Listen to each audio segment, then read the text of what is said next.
Hidup di usia 20-an merupakan fase hidup yang dimana pasti punya tantangan tersendiri. Kita menginjak usia dimana kita beralih dari remaja menuju ke dewasa.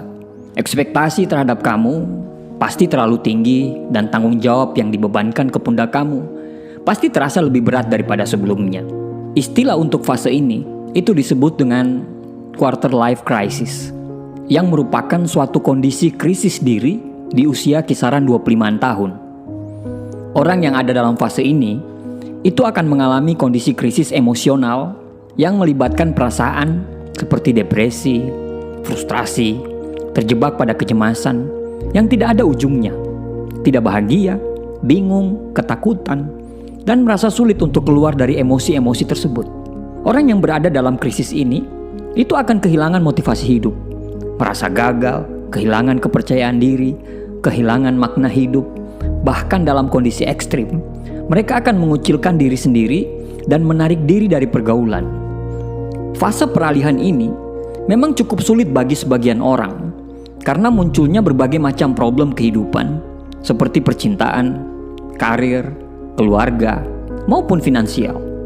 Hal yang paling mendasar yang menimbulkan quarter life crisis adalah tuntutan untuk bersikap lebih dewasa dalam menentukan arah tujuan hidup dengan tanggung jawab yang besar. Banyak pertanyaan yang ada di kepala mereka. Aku harus melakukan apa? Pilihan aku tepat nggak ya? Aku sebenarnya mau apa sih? Kenapa dia lebih sukses dari aku?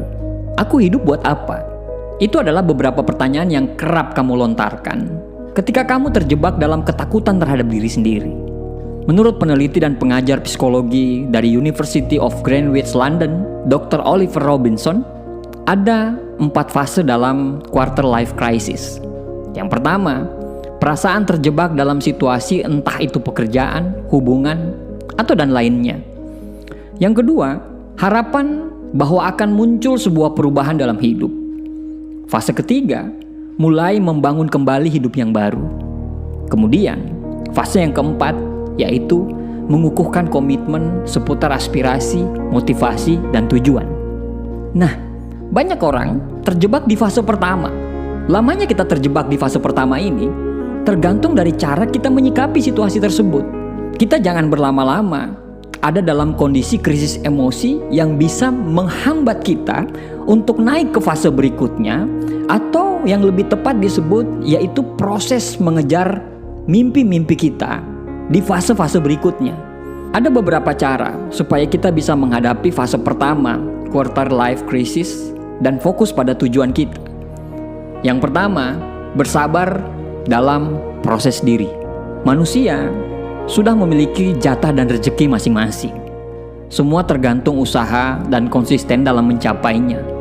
Proses dan jangka waktu mencapainya juga berbeda-beda, karena semua orang punya timeline hidup masing-masing. Kamu bukan manusia yang sempurna, tapi manusia yang sedang mencoba untuk menjadi lebih baik untuk diri kamu sendiri dan mencoba berbagai opsi untuk hasil yang terbaik. Jika belum waktunya untuk berhasil, maka bersabarlah. Bersabar itu bukan pasrah loh, tapi membiarkan dan mengizinkan diri kamu untuk melakukan hal terbaik sebisa kamu dan mengharapkan hasil yang terbaik.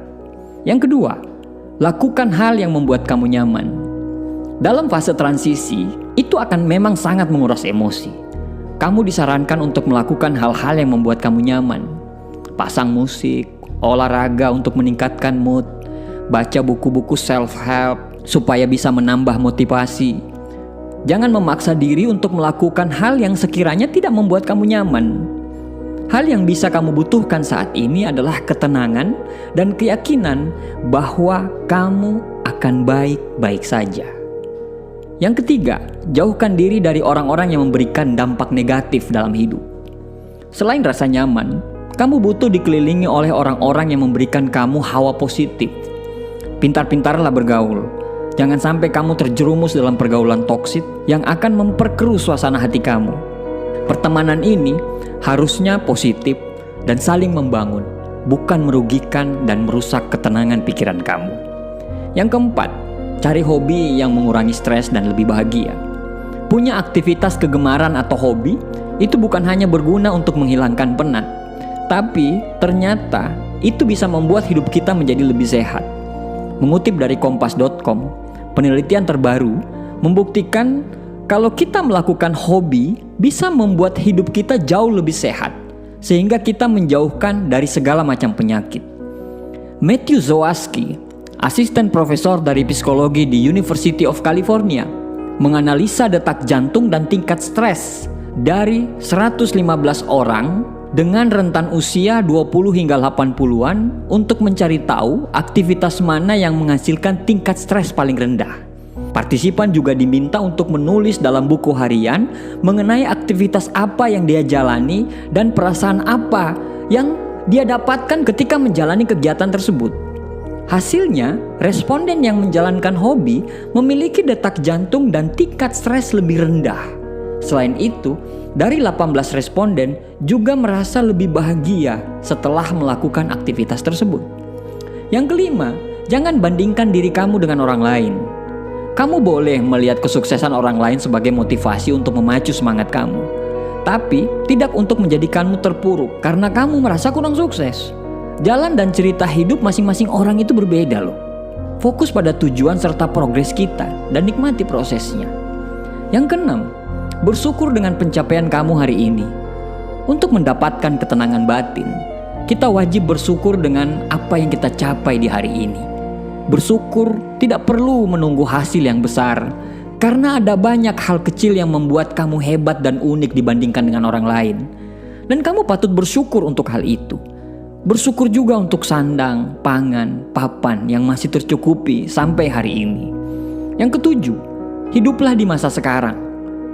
Hindari untuk berpikir seandainya, jikalau, mungkin, meskipun. Karena itu hanya akan membuat kamu menyesali keputusan yang sudah kamu buat. Masa lalu tidak bisa kita rubah. Fokuslah pada hari ini dan masa depan.